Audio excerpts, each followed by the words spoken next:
Mateus capítulo de número 7.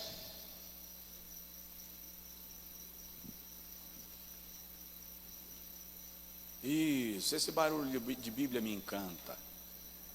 Mateus capítulo de número 7, versículo de número 24 a 29. Eu vou ficar uns 2 dias aqui falando sobre edificados pela palavra.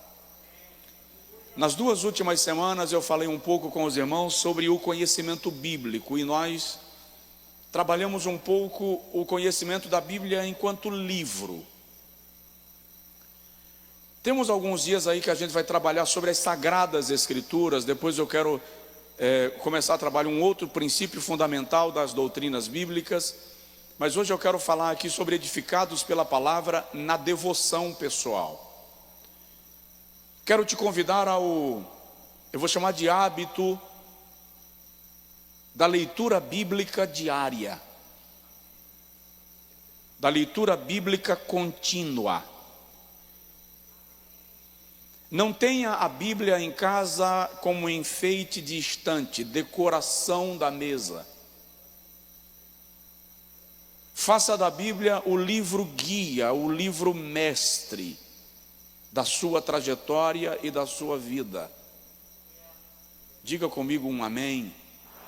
Agora levante assim a sua Bíblia, por favor, e diga comigo: Senhor, eu amo a tua palavra. Aleluia. Mateus 7, 24, Jesus diz assim: todo aquele, pois, que ouve as minhas palavras e as põe em prática, será comparado a um homem prudente, que edificou a sua casa sobre a rocha. E desceu a chuva, correram as torrentes, sopraram os ventos, e bateram com ímpeto contra aquela casa, contudo, não caiu.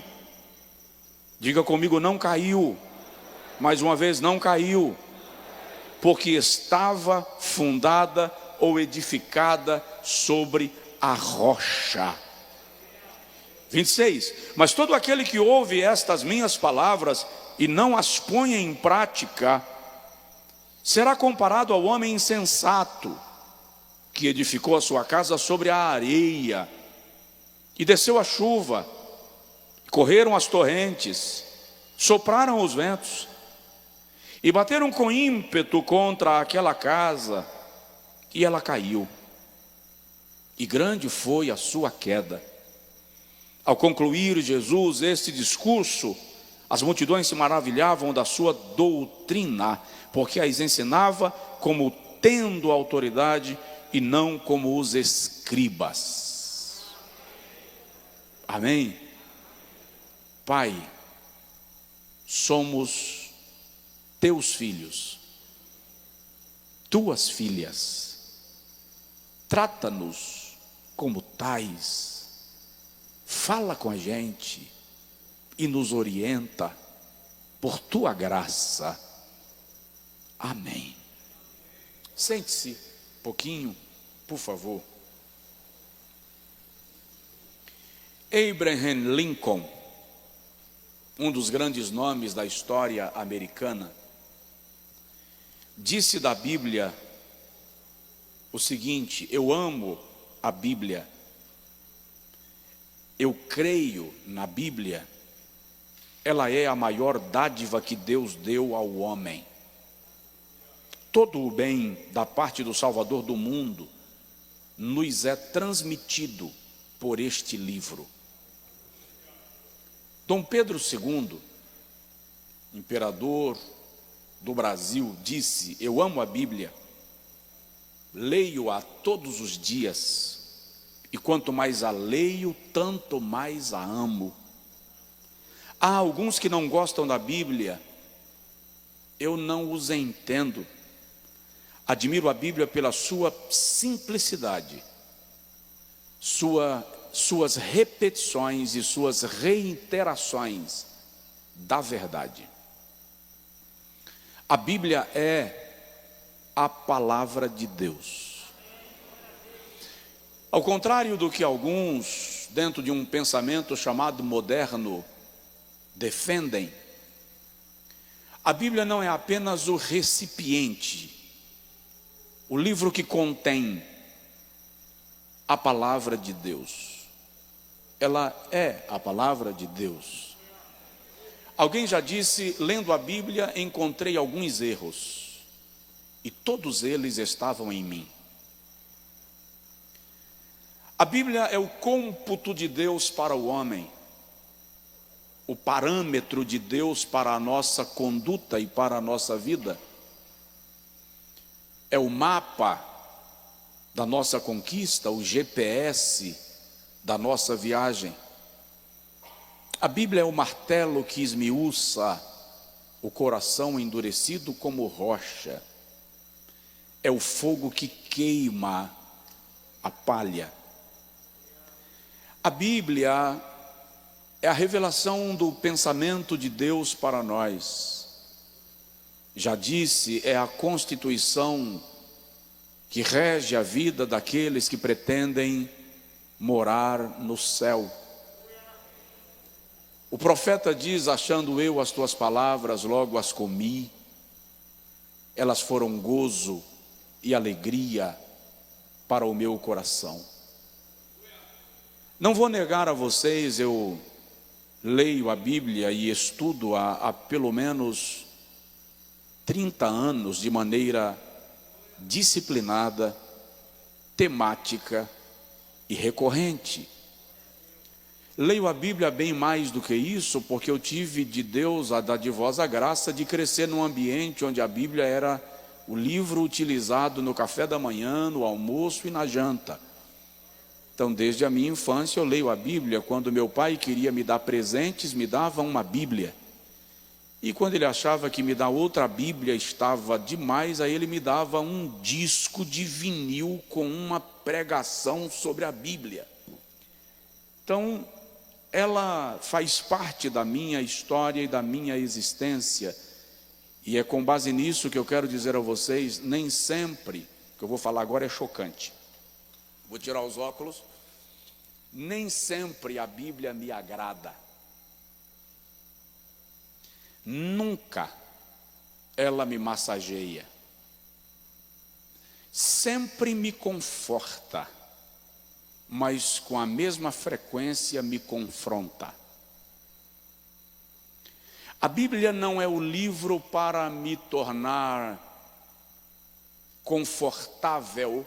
Na verdade, ela é o livro para me desconfortar.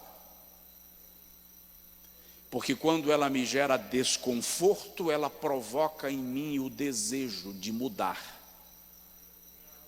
De chegar ao ponto, parâmetro, patamar que Deus está querendo de mim. Nem tudo que está na Bíblia, eu, Josué, humanamente, filosoficamente, concordaria. E lembro de uma data que eu fiquei estudando um assunto na Bíblia longamente, exaustivamente, cansativamente. Eu li pelo menos 22 livros sobre aquele assunto, no intuito de compor um raciocínio. Sentei-me com um professor de grego e com um professor do hebraico e fiz mergulhos de dia à noite para entender o texto. E quando eu entendi, eu disse, Deus, mas isso não está bom, isso não é legal, isso não tem como eu falar disso aqui. E no mesmo instante eu senti o Espírito Santo falando comigo e dizendo assim, e quem é você para concordar ou discordar daquilo que eu estabeleci como princípio para aqueles que são meus?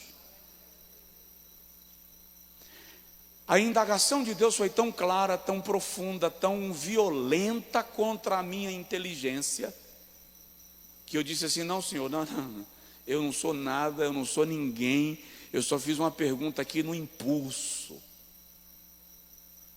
Então, no dia que você ouvir pregações bíblicas, olha bem para mim, quando você ouve pregações bíblicas, em algum momento, inevitavelmente, ela vai te causar desconforto. Porque o plano de Deus é nos confrontar para nos transformar naquilo que Ele deseja que nos tornemos. O Senhor Jesus está nesse texto concluindo o mais famoso sermão de todos os tempos, chamado Sermão do Monte. Alguns chamam de Sermão das Bem-aventuranças. Na verdade, esse sermão de Jesus lança os fundamentos doutrinários do reino que ele veio estabelecer, o reino de Deus. Todo o capítulo 5, 6 e 7 do Evangelho segundo Mateus estabelece os fundamentos do reino de Deus na terra. E quem quiser fazer parte deste reino vai precisar ler esses 3 capítulos que trazem a regulamentação, o regimento interno, o modus vivendi, o modus operandi daqueles que integram o reino de Deus. Estudiosos se reuniram para selecionar, depois da Segunda Guerra Mundial, as melhores mentes pensantes de todos os tempos e os sermões mais impactantes da história da humanidade. Dentre todos eles também se selecionou, ou foram selecionados, os 100 maiores sermões da história. Este sermão de Jesus no Monte foi colocado como o número 1 da lista. É o mais poderoso discurso da história. Não é religioso, não é político. Ele está dizendo, ou revelando para nós, o que Deus espera daqueles que fazem ou farão parte do seu reino. Por isso ele começa dizendo que bem-aventurados os que choram, os que amam, praticam a justiça, os que são perseguidos, bem-aventurados os pacificadores. Aí ele começa a construir os fundamentos desta bem-aventurança, e aqui Jesus conclui o discurso dizendo: todo aquele que ouve estas minhas palavras. Quais palavras? As que eu acabo de discorrer em todo o sermão. Todo aquele que ouve estas minhas palavras e as pratica. Desculpa, eu vou ser um pouco inconveniente. Jesus não diz todos aqueles que ouvem estas minhas palavras e se tornam membros de uma religião. Ele diz, as que praticam o que eu disse, coloca em ação o que eu disse. Eu me torno membro de uma comunidade, porque o ser humano é um ser social, portanto é um ser relacional. O escritor da Epístola aos Hebreus diz que nós devemos congregar para edificarmos-nos mutuamente uns aos outros e para consolarmos-nos mutuamente uns aos outros, até que venha o dia do Senhor. Então nós devemos congregar, não para fazer parte do reino de Deus, porque para fazer parte do reino de Deus, Jesus está dizendo, é aquele que coloca as minhas palavras em prática. Nós congregamos porque nós queremos nos edificar. Como é que eu coloco a palavra de Deus em prática? A partir do momento que o irmão ministra na minha vida, eu ministro na sua, você ministra na do outro irmão, e nós vamos ministrando um ao outro, esse reino de Deus vai sendo inserido dentro de nós pela palavra. De modo que em Lucas capítulo 17, versículo de número 20 e 21, Jesus diz assim: quando chegar o reino de Deus, ninguém dirá ei-lo aqui ou ei-lo ali, ou ainda ei-lo acolá, porque o reino de Deus está em vós. Então, o culto do ensino, o ensino bíblico, a pedagogia cristã, O ministério da palavra visa gerar, a partir da administração da palavra, o reino de Deus dentro de nós. Você me entendeu? Diga amém. Então ele diz: todo aquele que ouve estas minhas palavras e as coloca em prática é semelhante ao homem que constrói a sua casa sobre a rocha. E aí Jesus diz assim, versículo de número 25: vem a chuva, vem a correnteza, as águas fortes, torrentes de águas, enchentes, tempestades, vem os ventos, porém a casa permaneceu de pé, aquela casa bateram com ímpeto contra ela, contudo a casa não caiu, porque estava edificada sobre a rocha. Qual rocha? Qual é a rocha? Jesus é a rocha. O fundamento que nos edifica nela é a palavra. Agora note que o versículo de número 25 e o versículo 27 são iguais. É uma repetição. No 24 ele diz: todo aquele que ouve a minha palavra e coloca em prática é semelhante ao homem que edificou a sua casa sobre a rocha. No 26 ele diz: todo aquele que ouve a minha palavra e não a coloca em prática é comparado ao homem insensato, louco, imprudente, que edifica a sua casa sobre a areia. Eu vou ler o versículo 25 e você lê o 27. Eu vou ler o 25 e você lê o 27. Olha o que Jesus diz: desceu a chuva. No 27 está a mesma coisa. Correram as torrentes, a mesma coisa. Sopraram os ventos, a mesma coisa. E bateram com ímpeto contra aquela casa. Veja que Jesus repete, preste atenção: aqueles que ouvem a palavra e aqueles que não a ouvem, ou aqueles que colocam a palavra em prática e aqueles que não a colocam em prática, passam pelas mesmas circunstâncias. É isso que ele está ensinando. Vem a chuva, vem os ventos, vem a tempestade, batem com ímpeto contra a casa.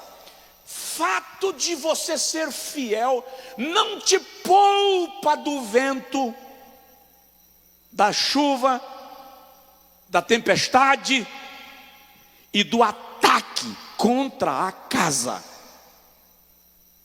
A diferença não está na circunstância, a diferença está no alicerce, no fundamento, na base. Aquele que ouve a minha palavra e a põe em prática passa pela mesma circunstância, porém a casa não caiu. Mas aquele que não coloca a palavra em prática, o texto diz: a casa caiu. Por quê? Porque na primeira situação a casa estava edificada sobre a rocha, e na segunda situação a casa estava edificada sobre a areia. Mas qual é então o segredo para não cair, para não sucumbir na tempestade? Todo aquele que ouve as minhas palavras e as coloca em prática. De que maneira eu posso me utilizar da palavra de Deus na minha devoção pessoal, no meu alimento diário? Quantas vezes você come por dia? Quem come apenas uma vez por dia, se alimenta apenas uma vez por dia, levanta a mão, por favor. Temos uma pessoa aqui. Deus abençoe. Quem se alimenta 2 vezes por dia? Só 2 vezes por dia, levanta a mão. Tem mais um ali. Gente, vou descobrir, tá? Vou entrar na tua casa agora. Quem se alimenta pelo menos 3 vezes por dia? Levanta a mão. Legal, tá. E quem entre as 3 vezes, tipo assim, 9h30, 10 horas, uma beliscada. 3, 4 da tarde, mais uma. Quando chega da igreja, outra. E ainda tem aqueles fervorosos que levantam de madrugada e visitam a cozinha. Levanta a mão. Ok.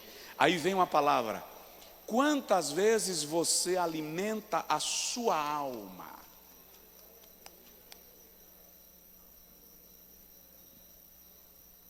Se o teu corpo precisa ser mantido,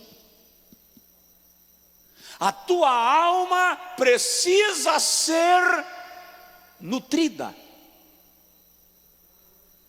No livro de Jó está escrito que os ouvidos são a boca da alma. Pergunta para o teu vizinho, o que você anda ouvindo? Do que a tua alma tem se alimentado?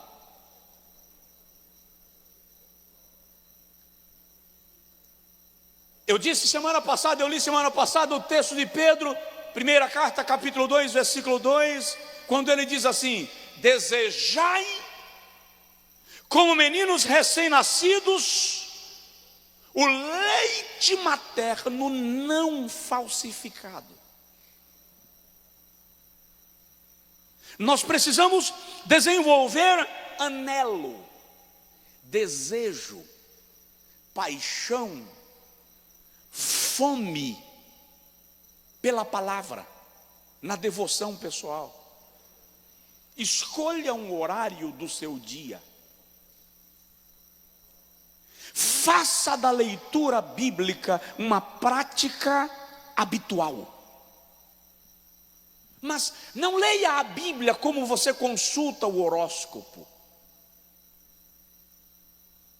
Não leia a Bíblia como você lê o romance. Leia a Bíblia como você lê a Constituição. Isso aqui pode salvar a minha vida. Esse é o sentimento. Na devoção pessoal, a leitura da palavra de Deus vai gerar em nós, primeiro, conhecimento. Repete comigo, conhecimento.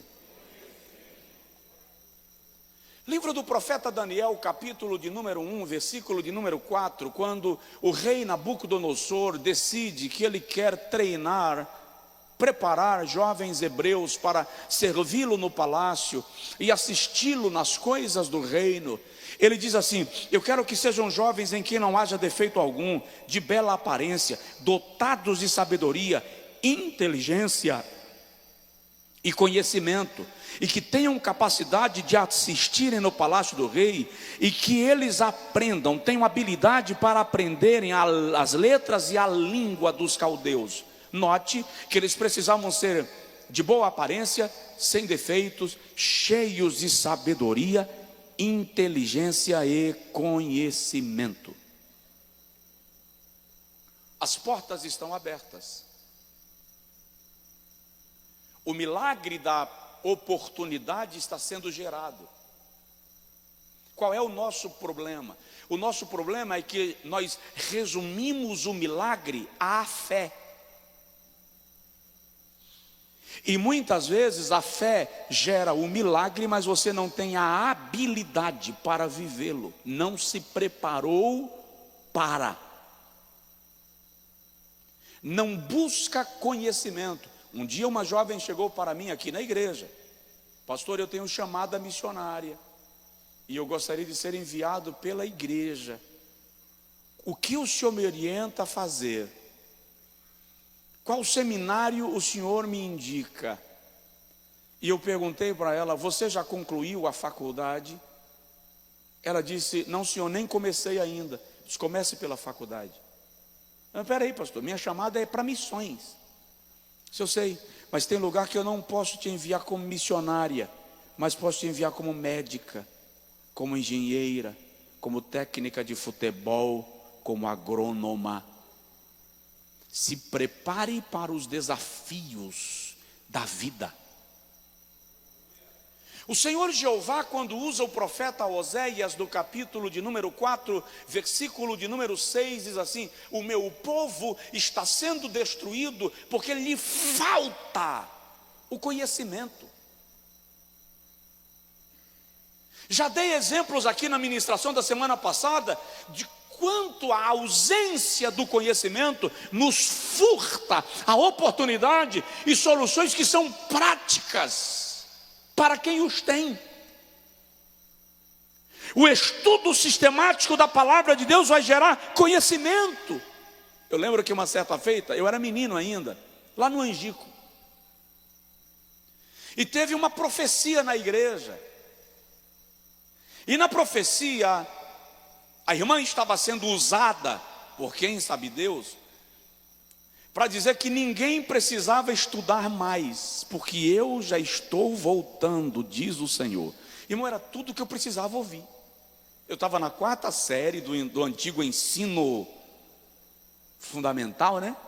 Primário, antigo primário, 4ª série, agora é ensino fundamental. Era tudo que eu tinha uma preguiça de estudar, que só o sangue. Tudo que eu queria era que Deus me respaldasse para eu não ir para a escola. E Deus, de repente, me respaldou. E eu cheguei em casa numa alegria e disse: mãe, agora ó, Deus falou lá na igreja que a gente não precisa estudar mais porque Jesus já está voltando. Meu pai estava em pé na porta da cozinha. E meu pai ouviu. E disse: mas para entrar no céu não precisa ser analfabeto não, vai fazer a atividade de casa, vai estudar. E eu lembro que 2 jovens da igreja, 2 meninas, eu era criança, pararam de estudar, receberam a palavra profética. Meu pai não deixou receber a palavra profética, o tempo passou. Eu concluí o ensino fundamental, o ensino médio, fui para o seminário, fiz o 2º seminário, fui para a faculdade, terminei, e aí eu fui fazendo algumas outras especializações. Jesus não voltou ainda, e eu estou acreditando que Ele pode voltar ainda hoje à noite. Mas enquanto Ele não volta para arrebatar a sua igreja, eu e você temos desafios aqui para serem enfrentados e para serem vencidos no nome do Senhor Jesus Cristo. Cresça em conhecimento da palavra. O apóstolo Pedro diz na sua epístola, no capítulo de número 3, versículo de número 18, assim: crescei na graça e no conhecimento. Porque crescer na graça e no conhecimento, o que Pedro está defendendo é um amadurecimento maduro, equilibrado. Amadurecimento maduro é bom. Um amadurecimento equilibrado.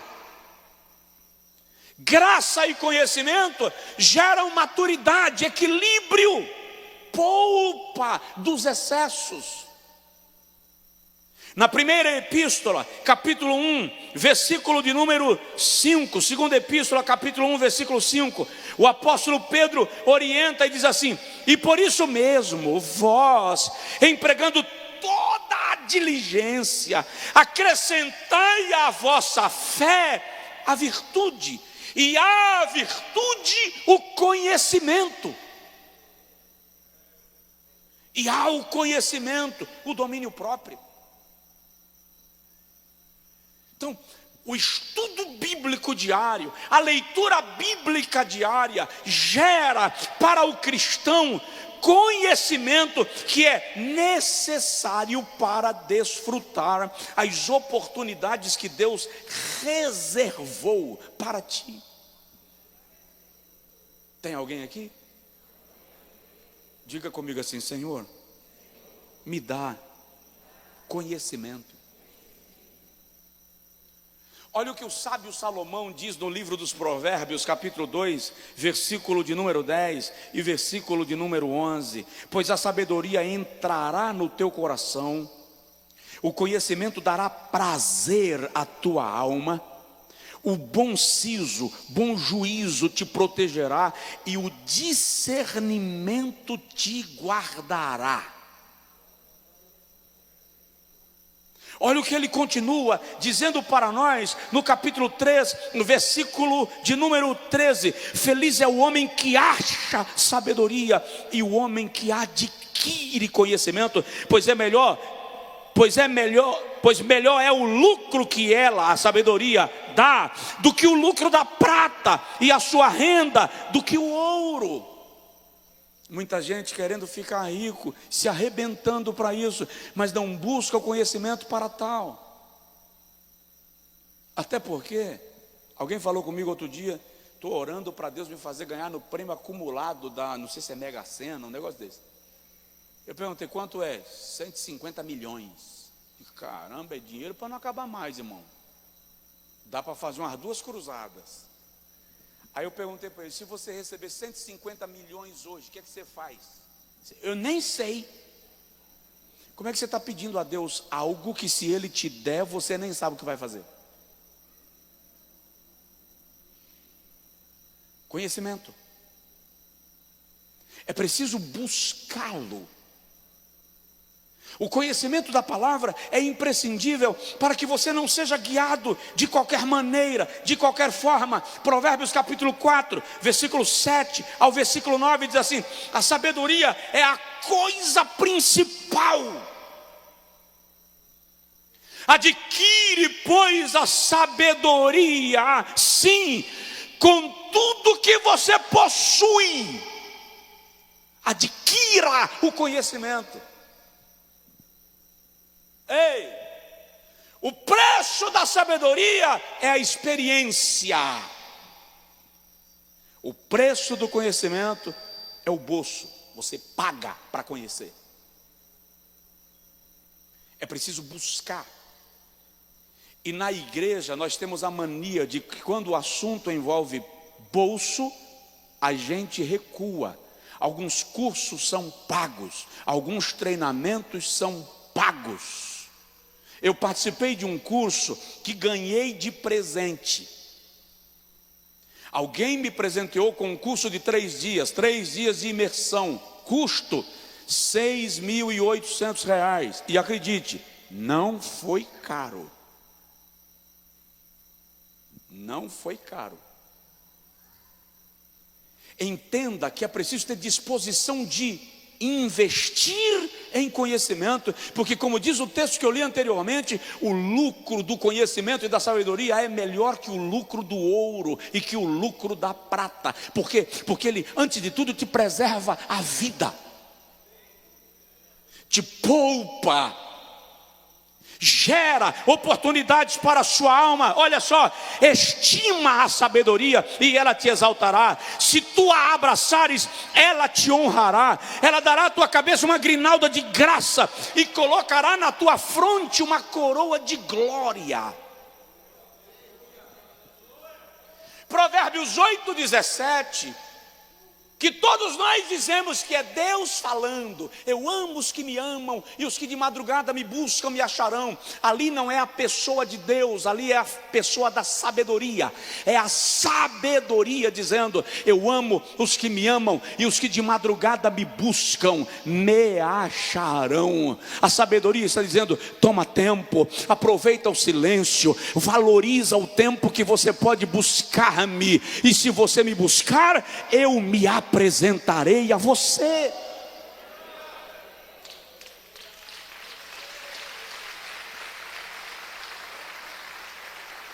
Grande problema é que boa parte de nós não investe mais na vida devocional.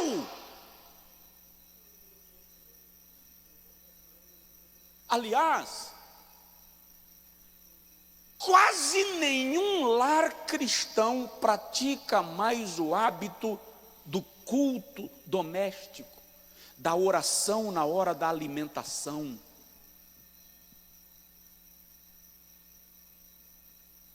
Já não temos um momento de sentar para estudar a palavra de Deus. Nós, pastores, corremos o risco de só pegar a Bíblia para estudar no dia que a gente vai pregar.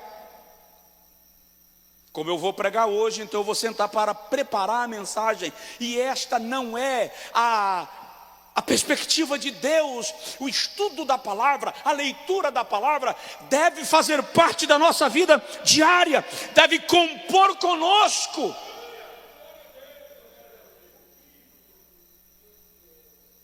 Ainda, Provérbios, capítulo de número 8, versículo de número 10: aceitai a minha correção mais do que a prata, queira o conhecimento mais do que o ouro, porque melhor é a sabedoria do que as joias. De tudo o que se deseja, nada se pode comparar à sabedoria.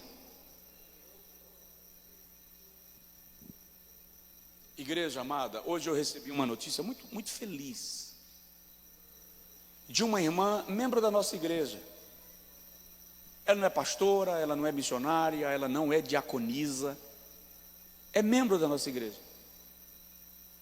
E ela disse assim: pastor, recebi um convite para ministrar numa igreja. Liguei para o pastor Zé Luiz e pedi para ele que me liberasse e tal, para eu ir debaixo de bênção. Primeira lição, porque eu preciso da autorização dos meus pastores. Primeira lição, primeiro princípio, que muitos aqui não praticam, inclusive obreiros.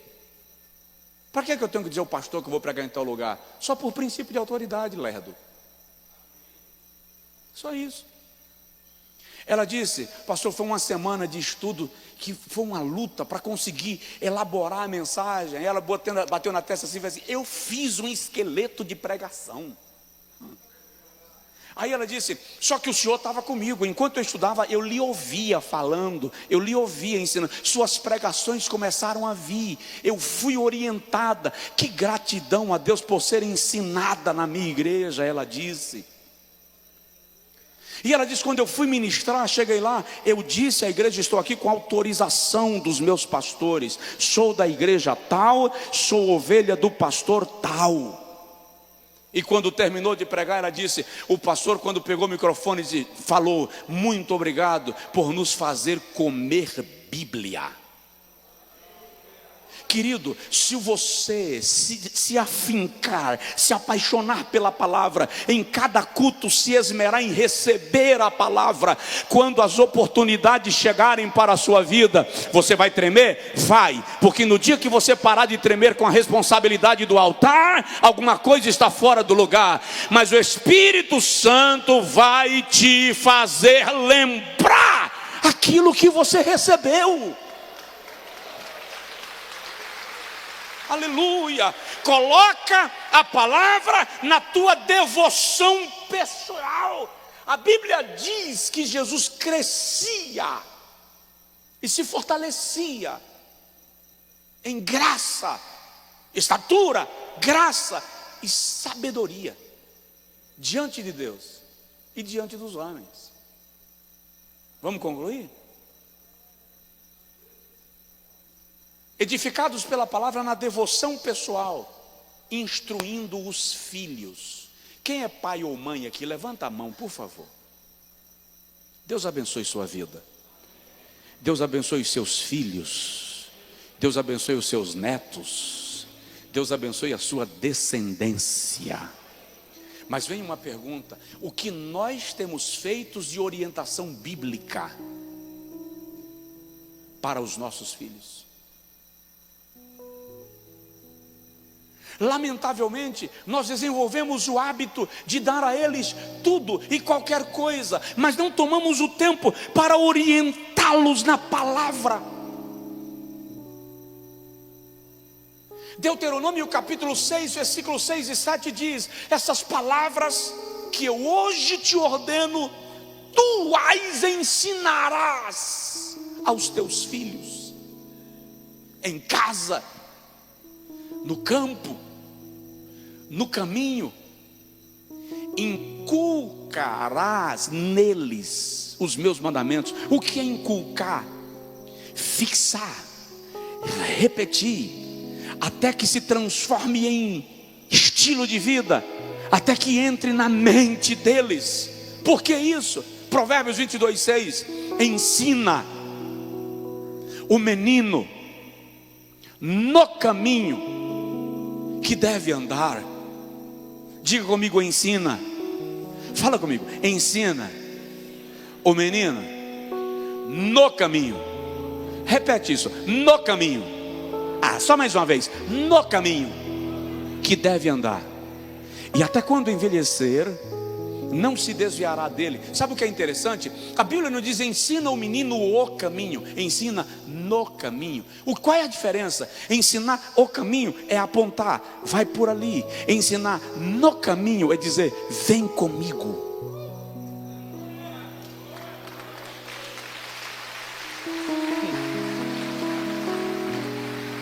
Queremos que os nossos filhos orem, mas eles não nos veem orando. Queremos que eles leiam a Bíblia, mas eles não nos veem lendo a Bíblia. Queremos que os nossos filhos sejam conservadores e valorizem a família, mas nós nos comportamos banalizando os valores da própria família. Queremos que os nossos filhos venham para a igreja, mas nós até trazemos, paramos o carro no portão, deixamos eles descerem e depois do culto a gente vem buscar, mas a gente não vem com eles. Ensina no caminho. Muitas vezes somos capazes de buscar os nossos filhos 3 da manhã, 4 da manhã, nos tempos normais, na festa do aniversário da prima, da colega, do amigo, mas não queremos buscá-los na igreja 9 da noite, no sábado. Ensina no caminho. E até quando envelhecer, não se desviará dele. Na minha adolescência, uma professora minha me disse, ainda lembro o nome dela, que quando eu completasse 18 anos eu me afastaria da igreja e eu não quereria conta nem com a calçada de uma igreja, porque eu era crente forçado pelos meus pais. E aquela santa professora me perseguiu o ano todo. Ela me reprovou por causa de 1 décimo numa disciplina, me colocou numa recuperação. Também fiz com raiva, tirei 10. Vou lhe dar ponto de sobra. Ainda lembro, quando eu completei 18 anos, eu não morava mais na cidade dela, mas eu voltei lá. Aliás, eu só voltei lá com 21. Eu dei 3 anos de carência. E lembro que procurei no colégio, ela não trabalhava mais no colégio, e eu fui na casa dela. E quando ela abriu a porta, você lembra de mim, professora? Ela disse, o rosto não é estranho. Eu me apresentei e falei com ela, eu vim aqui porque eu já fiz 21. E quando eu tinha lá 13, 14, a senhora disse que quando eu completasse 18, eu não quereria nem passar na calçada de uma igreja. Eu dei 3 anos de carência para não ficar dúvida e vim dizer para a senhora que eu sou pastor.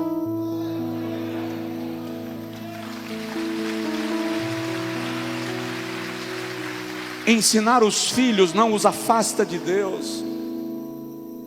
O que nós não podemos é transformar a fé em escravidão, a igreja, o evangelho em mecanismo de punição. Ensina, orienta, pastoreia a sua casa. Eu chamei um pastor de uma das nossas igrejas um tempo atrás para voltar para a sede, que eu iria colocar um outro pastor no lugar dele. Ele disse, não posso porque eu tenho que pastorear a minha família. Eu disse para ele, então queridão, você está pastoreando a sua família no lugar errado, porque o lugar de pastorear a sua família não é no templo, o lugar de pastorear a sua família é em casa.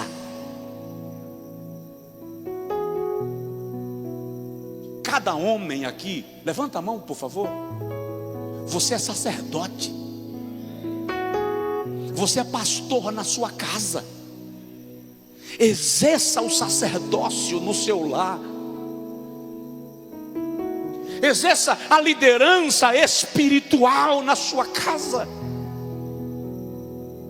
Pastoreie sua mulher, pastoreie seus filhos. Pastor, meu marido nem é convertido. Nesse caso, Paulo abre uma concessão, chamada de concessão apostólica, e diz: o marido incrédulo é santificado pela mulher crente. Então a senhora exerce liderança espiritual. A liderança do lar é dele, mas a espiritual é sua, porque a senhora conhece a Cristo, tem o Espírito Santo, tem a graça. Ensine, pastoreie, oriente, e a graça de Deus vai tomar conta da tua casa, e vai se cumprir o que está escrito em Atos 16:31. Crê no Senhor Jesus Cristo e serás salvo, tu e a tua casa. Aleluia.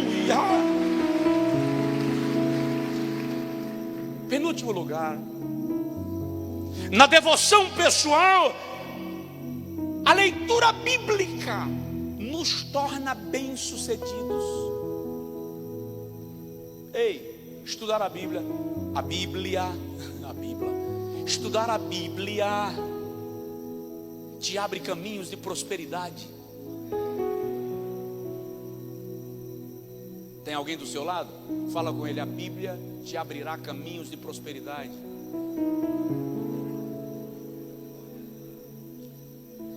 Livro de Josué, capítulo de número 1,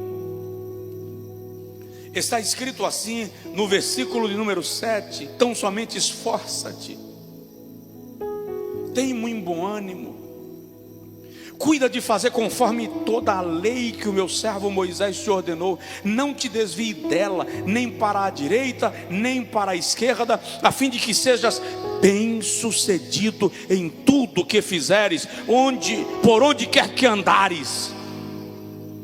Não se aparte da tua boca o livro desta lei, antes medita nele dia e noite, para que tenhas cuidado de fazer conforme tudo quanto nele está escrito, porque assim farás prosperar o teu caminho e serás bem-sucedido. A Bíblia é um livro que te ensina sobre tudo. É tanto que muita gente está usando a Bíblia, e não para pregar a Bíblia, mas para ensinar princípios filosóficos, mas usando a Bíblia, citando a Bíblia. Tem muito pregador hoje que está citando a Bíblia, mas não está pregando a Bíblia.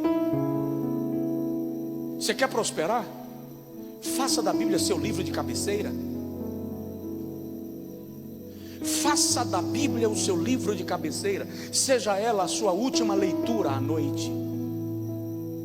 Seja a Bíblia a sua primeira leitura ao acordar. Deixe uma Bíblia do lado da cama. Não deixe que o WhatsApp seja a sua última leitura. Deus está falando, não está não? Fala a verdade. Não deixe que o Instagram seja a sua primeira visualização do dia. Acorde com um texto sagrado.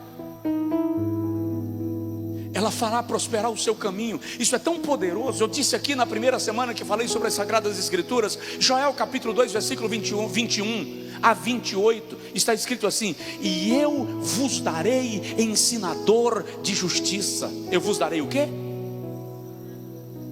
Não, repete: ensinador de justiça. Eu vos darei ensinador de justiça, e com ele a chuva no seu tempo, a temporã e a serôdia. O resultado do ensino é a chuva no seu tempo, a regularização das estações, a chuva temporã e a serôdia, a chuva de outono, a enchente, a trovoada e a chuva de inverno. E os pastos reverdecerão. Tudo isso por causa do ensinador. Os pastos reverdecerão, e as eiras se encherão de trigo, e os lagares transbordarão de mosto e de azeite.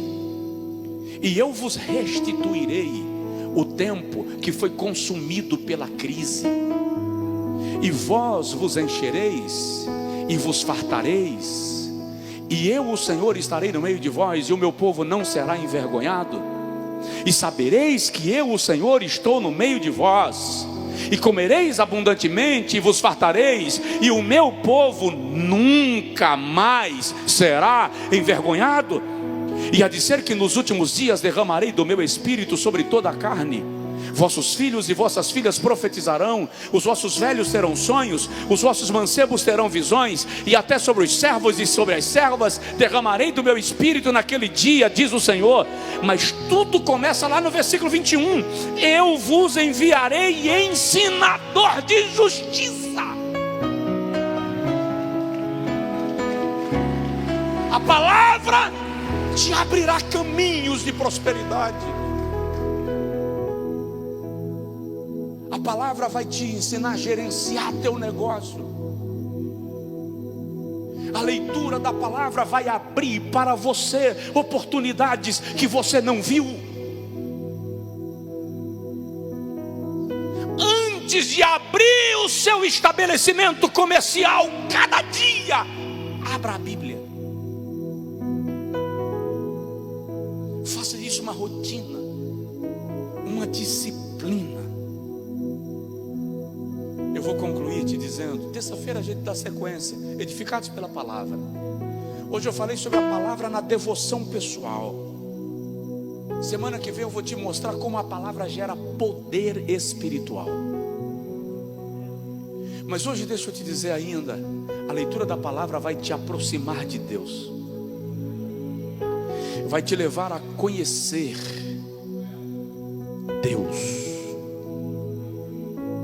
Mas não apenas o Deus da religião.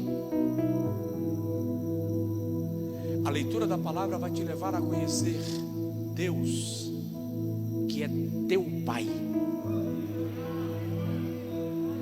A leitura da Bíblia vai te aproximar do Pai. Vai te levar a conhecer o Pai. Jeremias capítulo 9, versículo 23, o Senhor diz assim: se alguém quiser gloriar-se, glorie-se em me conhecer. Se tem algo que você deve se gloriar, se tem algo que você deve se sentir orgulhoso, vamos usar essa expressão, é em me conhecer, diz a Deus. Oséias 6,3: conheçamos e prossigamos em conhecer ao Senhor. Quanta gente na igreja sem conhecimento de Deus. Quanta gente na igreja tendo com Deus mero relacionamento religioso.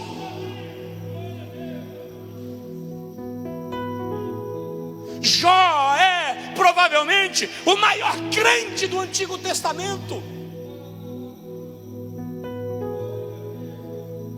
Mas depois ele diz assim, Jó 40: Senhor, eu te conhecia de ouvir falar, agora é que os meus olhos te contemplam. Quanta gente que só conhece a Deus de ouvir falar.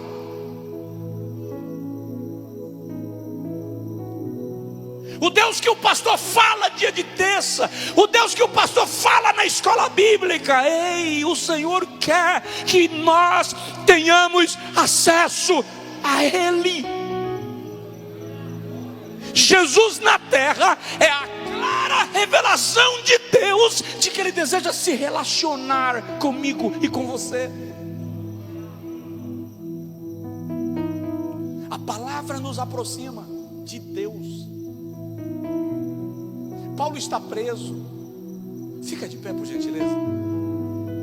Paulo está preso em Roma.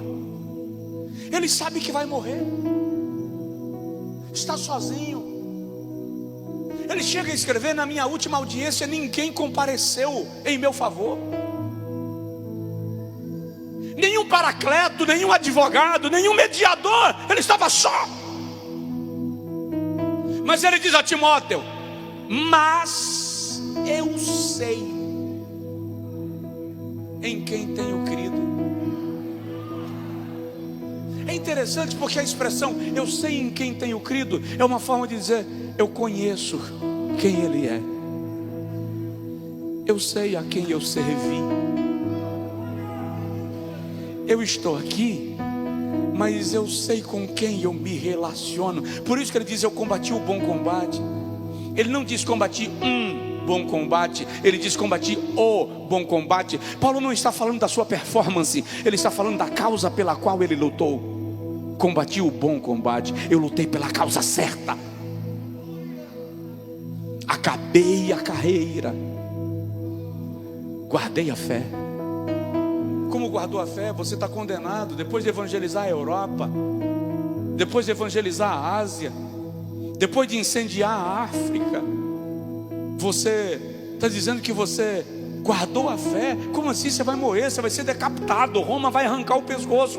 Mas eu sei em quem eu tenho crido, eu conheço, eu sei quem Ele é. Qual é o nosso problema? O nosso conhecimento de Deus é tão raso, é tão parco, que um problema nos leva à murmuração. Uma crise que nos afasta do templo termina nos afastando da igreja. Você não faz ideia do número de pessoas que abdicaram da fé nesse tempo sem congregar. Muita gente, muita gente, muita gente. Porque tinha um conhecimento do culto, tinha um conhecimento da igreja, tinha um conhecimento da religião, mas não tiveram conhecimento de Deus. O relacionamento era distante demais. E eu ouço o Espírito Santo dizendo agora: voltem, vinde a mim, vem, a fonte está aberta. Eu quero me tornar conhecido de você. Não é possível conhecer a Deus sem a Bíblia.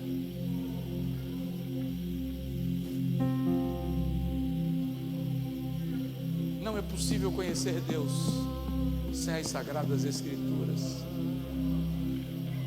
Mateus 22, 29. Vocês dizem que são conhecedores das Escrituras, e são elas que de mim testificam, disse Jesus. Lá na frente ele diz: errais, não conhecendo as Escrituras, nem o poder de Deus. Ore comigo.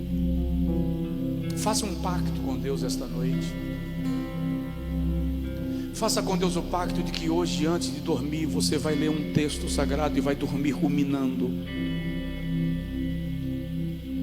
Amanhã, ao acordar, você pode até acordar ruminando o mesmo texto. Faça um compromisso. Vai precisar de disciplina. Para a maioria de nós vai precisar de disciplina.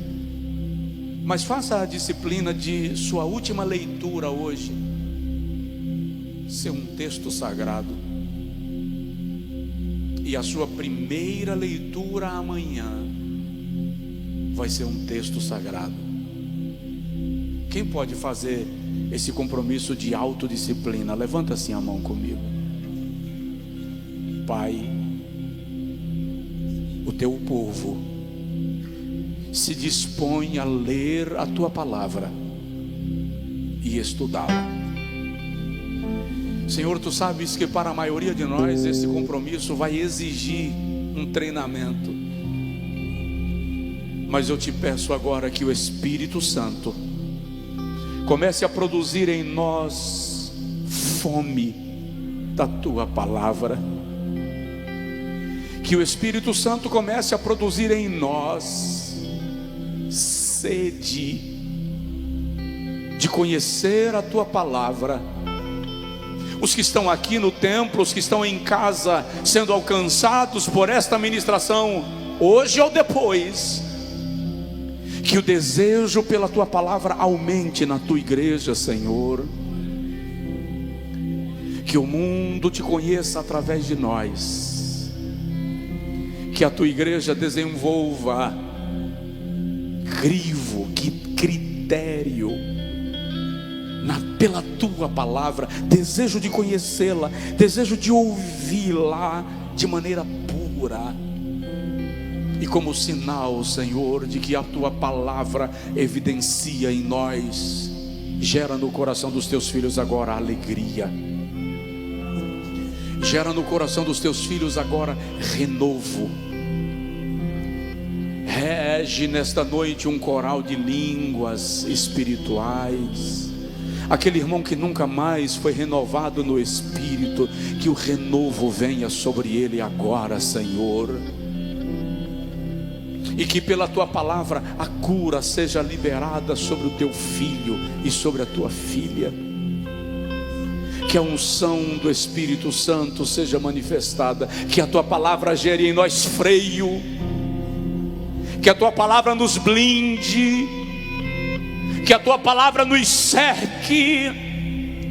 Que a tua palavra seja a bandeira sobre a nossa casa, sobre a nossa vida.